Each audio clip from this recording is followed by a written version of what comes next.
बच्चों, कैसे हैं आप? आज हम अपना केमिस्ट्री का एक बहुत इंपॉर्टेंट चैप्टर करेंगे बच्चों, जो कि है आपका क्लास 10th का carbon and its compound. My name is Neeru and I am from GGMS Kanwari. इस चैप्टर में जो हमारे लर्निंग ऑब्जेक्टिव्स हैं बच्चों, वो क्या हैं कि हम क्या जानेंगे यहाँ पर। कार्बन क्या है, सहसंयोजी आबंध किसे कहते हैं, कार्बन के अपर ग्रुप के बारे में जानेंगे, श्रृंखलन कार्बन की जो एक बहुत इंपॉर्टेंट प्रॉपर्टी है उसके बारे में पढ़ेंगे हम, और संतृप्त और असंतृप्त यौगिकों के बारे में जानेंगे। सबसे पहले ये देखिए बच्चों, यहाँ पर आपको कुछ चीजें दिखाई दे रही हैं ना। तो इससे आपको क्या पता चल रहा है? कोयला है, चौक है, गैस के सिलेंडर है। कुछ कॉमन आप इसमें कनेक्ट बना पा रहे हैं? जी बिल्कुल, आप ठीक सोच रहे हैं कि इनमें कहीं ना कहीं कार्बन है, इनमें कहीं ना कहीं कार्बन है। और यही हमारे चैप्टर का बच्चों आज बेस है। ठीक है, कार्बन जो है एक बहुत इंपॉर्टेंट तत्व है, और इसी वजह से एक पूरा चैप्टर इस पे डिवोटेड है बच्चों। यहाँ पर आपको कार्बन का सिंबल दिखाई दे रहा है, जो कि है C, और इसका परमाणु संख्या 6 है बच्चों, और परमाणु द्रव्यमान कितना है? 12। तो ये हमारे बहुत काम आएगा आगे जाके। आगे देखते हैं हम, कार्बन जो है प्रकृति में कितने रूपों में हमें मिलता है। कार्बन जो है प्रकृति में भौतिक रूप से 3 रूपों में मिलता है, हीरा, ग्रेफाइट और फुलेरिन। और तीनों के भौतिक रूप तो अलग हैं, लेकिन रासायनिक रूप से ये बिल्कुल एक जैसे ही होते हैं। पर इनकी संरचना अलग होने के कारण इन्हें हम अपर रूप कहते हैं। नेक्स्ट स्लाइड में आप जैसे देख सकते हैं कि इनकी संरचना कैसे अलग है। सबसे पहले देखिए क्या है आपके पास, हीरा यानी कि डायमंड। और हीरे में जो है इसकी संरचना कैसी है? हीरे की 3 डायमेंशनल संरचना है। एक कार्बन जो है अन्य 4 कार्बन के साथ बहुत अच्छे से रिजिड स्ट्रक्चर बनाता है, एक टाइट स्ट्रक्चर बनाता है। और यही कारण है इसमें कोई बीच में गैप्स नहीं होते, ये एक कठोर पदार्थ होता है। दूसरा जो एलोट्रॉप या अपर रूप है वो क्या है बच्चों? आपका ग्रेफाइट। ग्रेफाइट की संरचना जो है वो बहुत ज्यादा रिजिड नहीं है, वो षटकोणीय तल बनाता है, 2 डायमेंशनल स्ट्रक्चर बनाता है। और यहाँ पर क्योंकि एक कार्बन जो है वो फ्री होता है, मुक्त अवस्था में होता है, तो कार्बन ग्रेफाइट जो है विद्युत का सुचालक भी है, जबकि हीरा जो है विद्युत का सुचालक नहीं है। तीसरा जो है बच्चों वो है आपके पास फुलेरिन। फुलेरिन एक 60 कार्बन की संरचना है, C60। इसमें 60 कार्बन जो हैं षटभुज और पंचभुज की आकृतियों में जुड़े हुए होते हैं। ये बकमिस्टर फुलेरिन के नाम पे इसका नाम रखा गया। तो ये हमारे पास 3 कार्बन के अपर रूप हैं। प्रकृति में जब इस तरह कार्बन तत्व जो है विभिन्न भौतिक गुणों के साथ पाया जाता है, तो उसे हम उसके अपर रूप कहते हैं, और कार्बन के इस गुण को हम अपर रूपता कहते हैं। अब हम देखेंगे कि कार्बन किस तरह के यौगिक बनाता है। क्या वो भी इसी तरह आयनिक यौगिक बना सकता है? नहीं बना सकता। आयनिक यौगिक जो हैं इलेक्ट्रॉन के स्थानांतरण से बनते हैं। यहाँ पर आप देख सकते हैं, जैसे सोडियम जो है उसकी जो परमाणु संख्या है वो क्या है? 11। और इसके जो इलेक्ट्रॉन विन्यास हो जाता है बच्चों, इसका इलेक्ट्रॉन विन्यास क्या है? 281। 281, यानी ये एम कोश के अपना जो एक इलेक्ट्रॉन है इसका त्याग करके क्या बना देता है बच्चों? सोडियम धनायन बना देता है। और क्लोरीन जो है उसको एक इलेक्ट्रॉन की आवश्यकता है अपना अष्टक पूरा करने के लिए, तो वो क्लोराइड ऋणायन बना देता है। और इस प्रकार ये क्या बना लेते हैं? सोडियम जो है अपना एक इलेक्ट्रॉन क्लोरीन को दे देता है, और यहाँ पर हमारे पास सोडियम क्लोराइड बन जाता है। आप इसको यहाँ पर चित्र के माध्यम से और क्लियरली भी देख पाएंगे कि ये किस प्रकार होता है। देखिए इलेक्ट्रॉन का जो है यहाँ पर देखिए ट्रांसफर हो रहा है, और हमारे पास सोडियम क्लोराइड हमें मिल जाता है। जैसे आप यहाँ नीचे देख सकते हैं, सोडियम का एक इलेक्ट्रॉन ट्रांसफर हुआ और सोडियम क्लोराइड बन गए। इस तरह के जो आबंध होते हैं उनको हम आयनिक आबंध कहते हैं। कुछ इसी तरह की चीजें आप और भी देख पा रहे हैं। हाइड्रोजन आयन और क्लोराइड आयन आपस में मिले हाइड्रोक्लोरिक अम्ल। फिर उसके बाद देखिए मैग्नीशियम आयन और ऑक्साइड आयन भी जो है आपके मैग्नीशियम ऑक्साइड बना रहे हैं, MgO2 बना देंगे ये। इसी तरह कैल्शियम और क्लोरीन के दो आयन मिलके कैल्शियम क्लोराइड बना देंगे। अब क्वेश्चन जो आता है हमारा वो ये है, क्या कार्बन भी ऐसे ही तत्व बनाएगा? कार्बन की संयोजकता देखनी पड़ेगी हमें पहले। कार्बन में कितने 6 इलेक्ट्रॉन है बच्चों। इसकी संयोजकता हो जाएगी, कार्बन की संयोजकता क्या हो जाएगी, 2 और 4, यानी पहले कोश में 2 इलेक्ट्रॉन और दूसरे कोश में 4। अब कार्बन को अपना उत्कृष्ट गैस विन्यास प्राप्त करने के लिए कितने इलेक्ट्रॉनों की आवश्यकता है, 4। जैसे देखिए सोडियम ने अपना 1 इलेक्ट्रॉन देके सोडियम धनायन बनाया था, और क्लोरीन ने 1 आयन को प्राप्त करके क्लोरीन ऋण आयन बनाया था। पर यहाँ कार्बन के केस में देखिए क्या है कि उसको 4 इलेक्ट्रॉन चाहिए। तो कार्बन दो तरह से आबंध बनाने की कोशिश कर सकता है। अगर वो इसी तरह के आबंध बनाए, या तो वो 4 इलेक्ट्रॉन अपने खोल के कार्बन ऋणायन बनाए, और या फिर 4 इलेक्ट्रॉन प्राप्त करके 4 कार्बन धनायन बनाए। लेकिन सोचने की बात यह है बच्चों कि कार्बन के पास जो अगर 4 इलेक्ट्रॉन वो निकाल दे तो उसके पास इलेक्ट्रॉन कितने बचेंगे, 2। जबकि उसके केंद्रक में प्रोटॉन कितने हैं, 4, सॉरी 6। तो कार्बन को बहुत अधिक ऊर्जा खर्च करनी पड़ेगी इन 4 इलेक्ट्रॉन्स को निकालने के लिए, और इस तरह वो काफी अस्थिर हो जाएगा। और अगर 4 इलेक्ट्रॉन वो प्राप्त करके धन आयन बना ऋण आयन बना रहा है, तो उसके पास कुल इलेक्ट्रॉन कितने हो जाएंगे फिर, 10। जबकि प्रोटॉन कितने हैं उसके पास, 6। तो भी उस केस में भी वो अस्थिर हो जाएगा।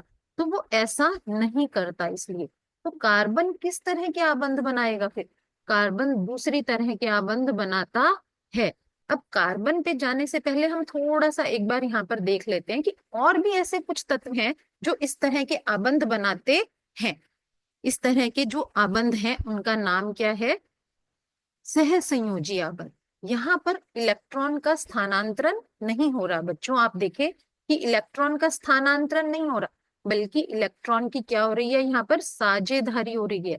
आपस में इलेक्ट्रॉन एक दूसरे को मदद कर रहे हैं उसका उत्कृष्ट गैस विन्यास प्राप्त करने के लिए। जैसे देखिए यहाँ पर भी आप देख सकते हैं, हाइड्रोजन के पास 1 इलेक्ट्रॉन है और उसको अपने बाह्य कोश में 2 इलेक्ट्रॉन पूरे करने हैं। तो वो क्या करता है कि दूसरे हाइड्रोजन के साथ संयोजन कर लेता है, और हाइड्रोजन का एक अणु बन जाता है H2। उसको हम एक लाइन से शो कर देते हैं बच्चों, बार बार इलेक्ट्रॉन दिखाने के लिए।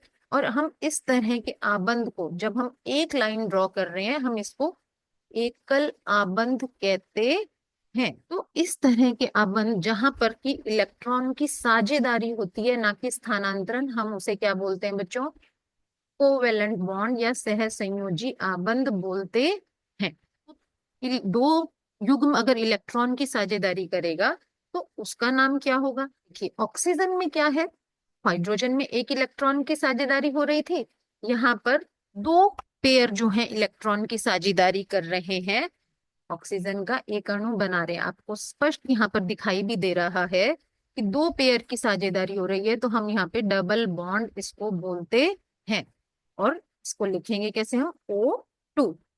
तो इस तरह से ऑक्सीजन 2 पेयर की साझेदारी कर रहा है, तो यहाँ पर जो आबंध बन रहा है बच्चों उसको हम बोलते हैं डबल बॉन्ड या द्विआबंध। आप आगे देखते हैं कि क्या कोई और भी तत्व है जो इस तरह के आबंध बनाता है, और ट्रिपल बॉन्ड भी क्या बनते हैं। देखिए यहाँ पे नाइट्रोजन ये कैसे बना रहा है, इसको क्योंकि अष्टक पूरा करने के लिए 3 इलेक्ट्रॉन की आवश्यकता थी, तो ये इलेक्ट्रॉन के 3 पेयर यहाँ पर साझेदारी कर रहे हैं, N2 बना रहे हैं, और आबंध जो है ट्रिपल बॉन्ड है। तो इस तरह जब 3 पेयर इलेक्ट्रॉन के साझेदारी करेंगे तो हम उसको कहते हैं त्रिआबंध। उसका नाम क्या है बच्चों, त्रिआबंध है। अब यही सब बॉन्डिंग हमने देखनी है, यही सब आबंध जो है कार्बन भी बनाएगा। क्योंकि कार्बन जो है आयनिक आबंध नहीं बनाता, तो वो भी सह संयोजी आबंध बनाता है, मुख्य रूप से हाइड्रोजन के साथ उसकी संयोजकता पूरी हो जाती है। तो ऐसे यौगिक जिनमें कि कार्बन और हाइड्रोजन दोनों प्रेजेंट होते हैं, उनको हम बोलते हैं बच्चों हाइड्रोकार्बन। कार्बन जो है उसकी संयोजकता हमने आपको शुरू में बताई थी, कितनी थी? 4। उसको अष्टक पूरा करने के लिए 4 इलेक्ट्रॉन जो है और चाहिए, और हाइड्रोजन के पास जो है 1 इलेक्ट्रॉन है। तो कार्बन जो है 4 हाइड्रोजन के साथ, यहाँ पर आप देख पा रहे हैं, कार्बन जो है 4 हाइड्रोजन के साथ, 1 2 3 4, 4 हाइड्रोजन के साथ मिलकर अपना जो है आबंध बना रहा है। और ये भी सारे के सारे कैसे आबंध हैं, यहाँ पर आपको दिख रहा है, ये यहाँ पर साझेदारी हो रही है। जो रेड कलर के डॉट्स आपको दिखाई दे रहे हैं वो हाइड्रोजन के इलेक्ट्रॉन हैं, जो क्रॉस दिखाई दे रहे हैं आपको ब्लैक कलर के, वो के हैं कार्बन के इलेक्ट्रॉन हैं। तो इनकी साझेदारी हो रही है। तो इस प्रकार जो है इसकी संरचना कैसी हो जाएगी? सी, और यहाँ पे एक हाइड्रोजन, इधर ये दूसरा हाइड्रोजन, तीसरा और चौथा। कार्बन को 4 इलेक्ट्रॉन चाहिए थे, हाइड्रोजन को, तो यहाँ पे हाइड्रोजन और कार्बन दोनों की संयोजकता पूरी हो रही है। तो इस प्रकार ये जो संरचना बनी हमारी, ये सबसे पहला ही हमारा हाइड्रोकार्बन है, जिसका नाम क्या है बच्चों? CH4। और हम इसको कहते हैं मीथेन। आपने ध्यान दिया हो तो आबंध किस तरह, किस प्रकार के थे? एकल आबंध थे। दोनों तरह के आबंधों में, आयनिक आबंधों में और सह संयोजी आबंध जो हमारे थे, उनमें किस प्रकार का अंतर है। तो यहाँ पर आपको दिख रहा है कि इलेक्ट्रॉन जो है उनका व्यवहार कैसा था।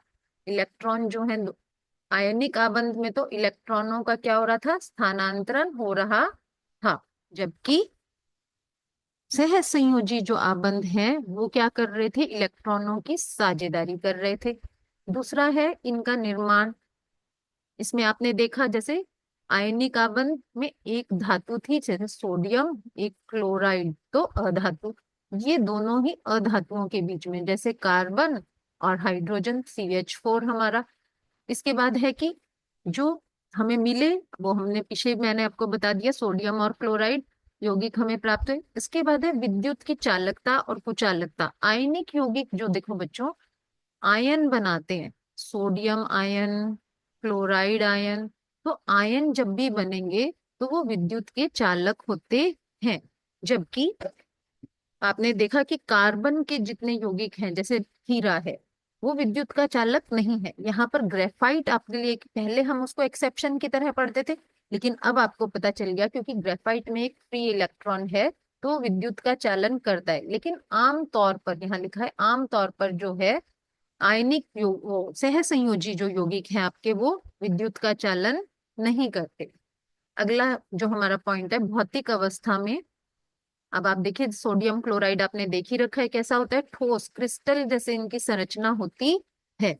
जबकि कमरे के तापमान पर आपके जो सह संयोजी यौगिक हैं वो गैस, तरल, कभी कभी वो ठोस अवस्था में भी आपको मिलेंगे।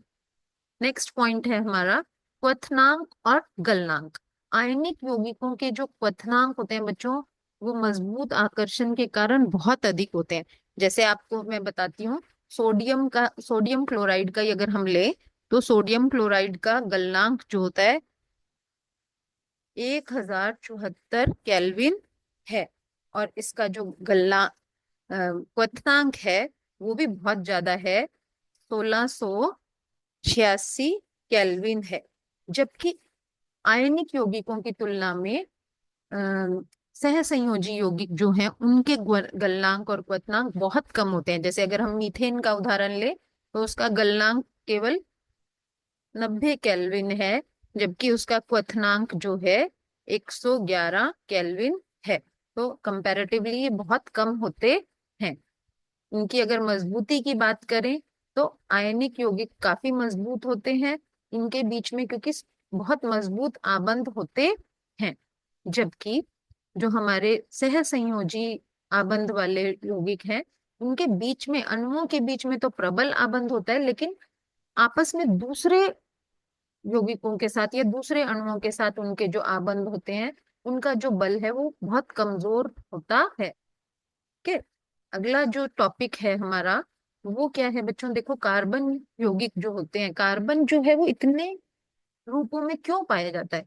उसकी एक इम्पॉर्टेंट प्रॉपर्टी है, उसमें एक अद्वितीय गुण है। वो क्या है? उसमें एक अद्वितीय गुण है, वो है श्रृंखलन की क्षमता। श्रृंखलन जो है कार्बन यौगिकों का एक बहुत इंपॉर्टेंट गुण है। तो कार्बन जो है कई तरह के, क्योंकि आप देख चुके हैं, आबंध बनाता है, लंबी लंबी श्रृंखलाएं बनाने की क्षमता रखता है।